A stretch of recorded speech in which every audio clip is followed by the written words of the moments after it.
안녕하세요. 가천대 길병원 열린내분비대사내과 김병준, 김유미입니다. 작은 혈관 속 혈당의 습격, 지난 시간에 이어서 미세혈관을 공격하는 만성 당뇨 합병증에 대해서 알아보겠습니다. 오늘은 당뇨병 환자의 20 내지 40%에서 발생을 하고 말기 신부전의 가장 흔한 원인인 당뇨병성 콩팥병증에 대해서 알아보겠습니다. 사연이 도착했습니다. 아 그런가요? 네. 저번에도 한번 있었는데 당뇨병으로 진단을 받았습니다. 소변에서 막 거품이 나옵니다, 교수님. 근데 정밀 검사를 받으셨는데 미세 알부민료가 300이 넘어서 콩팥 기능이 안 좋다고 하십니다. 잘 이해가 안 간다고 하십니다. 왜 그런 걸까요? 당뇨병을 이번에 처음 진단받으신 거였나요? 네, 그렇습니다. 우리가 저번 시간에도 얘기했지만은 당뇨병의 합병증이 생기는 거는 진단받는 시기보다 더 미리 생길 수 있다고 합니다. 그렇죠. 대개 미세혈관 합병증 같은 경우에는 식후혈당이 올라가기 시작하는 또는 공복혈당이 올라가기 시작하는 식후혈당은 나중에 대혈관 합병증하고 관계가 있고 공복혈당이 올라가기 시작하는 한 5년 전부터 시작이 될 수 있다 그래서 아마 이런 분 같은 경우에는 다른 원인도 찾아보는 봐야 돼요. 하지만은 당뇨병이 있으니까 또 미세단백뇨라는 게 나와서 소변에 거품이 있으니까 콩팥에 문제가 있을 가능성이 있다고 봐야 합니다. 하지만은 이거하고 상관없이 우리가 단백뇨만 오는 콩팥의 질환들이 있거든요.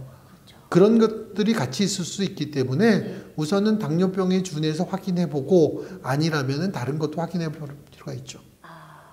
그러면은 당뇨병의 원인이 아니고 만약에 정말 콩팥 자체에 문제가 있다고 의심해봐야 되는 경우는 어떤 경우에 해당이 몇 가지 될까요? 경우들을 얘기를 합니다. 제일 먼저는 내가 당뇨병이 정말 얼마 안 됐는데 특히 일형 당뇨병처럼 생기는 시기가 딱 있잖아요. 시기부터 얼마 안 됐는데 미세혈관 단백뇨가 생겼어요. 그런 경우에는 이제 의심을 해야 되고 대개는 미세단백뇨보다 먼저 오는 게 눈이라고 합니다.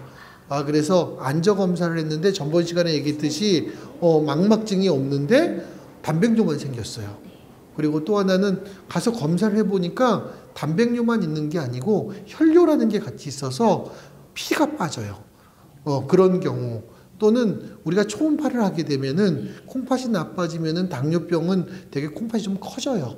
근데 작아져 있는 경우 그런 경우들은 혹시 다른 콩팥 질환이 있는지 확인해 보라 그러니까 그런 경우에는 확인해 보는 게 좋겠죠. 그렇습니다. 그러면은 만약에 이런 환자들 같은 경우에는 어떤 검사를 어떻게 하나요? 네. 우선은 소변에서 우리가 하루 동안 소변을 모아서 단백뇨를 봐서 미세 단백뇨나 또는 단백뇨라 그러는 그런 것들을 검사해서 양을 알아보게 됩니다.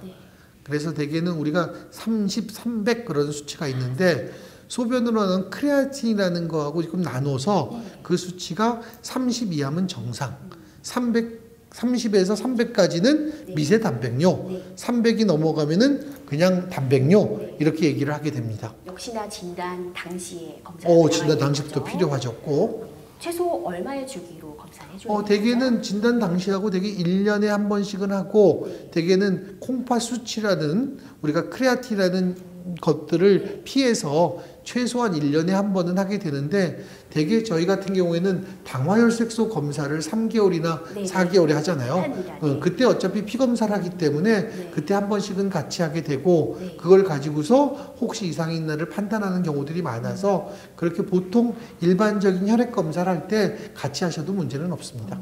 이렇게 미세혈관의 혈당이 조절이 되지 않아서 끈적끈적한 것과 콩팥의 기능이 나쁜 거 이게 무슨 관계인가요? 왜 콩팥의 기능이 나빠지는 겁니까? 복잡한 얘기인데 우선은 우리가 당뇨병이 되면은 내가 혈당을 아주 잘 조절하고 있어요. 그렇다고 안 생기는 건 아니거든요. 왜냐? 우리가 평균적으로 잘 조절하고 있어도 밥을 먹거나 그러면 이렇게 불쑥불쑥 올라가는 일들이 생깁니다. 그런 것들이 모아지면 합병증을 만드는 거거든요. 근데 정상에서는 그 불쑥불쑥이 없어요. 당뇨병에서만 있는데 그런 것들 때문에 생기게 되면은 우리가 피 안에 고혈당이 되고 그게 산화 스트레스라는 걸 만들게 됩니다. 그렇게 되다 보면은 콩팥이 작은 채처럼 걸르는 역할을 하는데 단백질이 빠져나가지 못하게 아주 촘촘한데 그 촘촘한 게 느슨해지는 거예요. 그러다 보니까 작은 단백질이라는 것부터 조금 빠져나가는 걸 우리가 미세 단백뇨. 네. 그러다 보다 이 느슨한 게 더 느슨해지면은 조금 더 큰 게 빠지지 않겠습니까? 그쵸. 그러다 보면은 단백뇨가 좀 늘어나서 소변에 거품이 늘어나게 되고 그런 일들이 벌어지게 됩니다. 그렇군요. 그러면 만약에 내가 당뇨병성 콩팥병증이 왔을 때 저는 어떻게 관리를 해야 될까요? 참 어려운 거예요. 네. 어려운데 교수님 어떻게 하십니까? 왜 우선은 이렇게 혈당 조절이 제일 중요하고 첫 번째는 혈당 그렇고 조절. 두 번째는 혈압의 조절이 굉장히 중요해요. 네. 그리고 만약에 미세 단백뇨하고 혈압 미세 단백뇨만 있고 혈압이 없더라도 우리가 환자분이 혈압약이라고 부르는데 우리가 이거는 AC 이니비터 또는 ARB라 그런 약제를 쓰면은 우리가 콩팥에서 단백뇨를 좀 줄여줄 수 있거든요. 그래서 그런 약제를 사용해서 단백뇨가 더 진행하는 것을 막아서 콩팥이 망가지는 것을 막게 됩니다. 예. 그러면은 혈압약을 통해서 혈압을 조절해주고 네, 혈당을 철저하게 잘 조절해주는 것이 중요하겠군요. 알겠습니다. 지난 시간과 이번 시간에 이어서 눈과 그리고 콩팥의 미세혈관 당뇨 만성 합병증에 대해서 저희가 알아보았습니다. 무증상인 경우도 많기 때문에 저희가 꾸준한 정기 검진을 통해서 조기 진단 굉장히 중요할 것 같습니다. 실명 그리고 투석이라는 굉장히 치명적인 결과로 이어질 수가 있기 때문에 평소에 꾸준하고 또 적극적인 혈당 관리가 필요하겠습니다.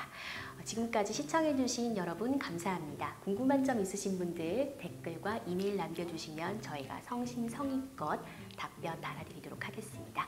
감사합니다. 감사합니다. Carry all the groceries back home.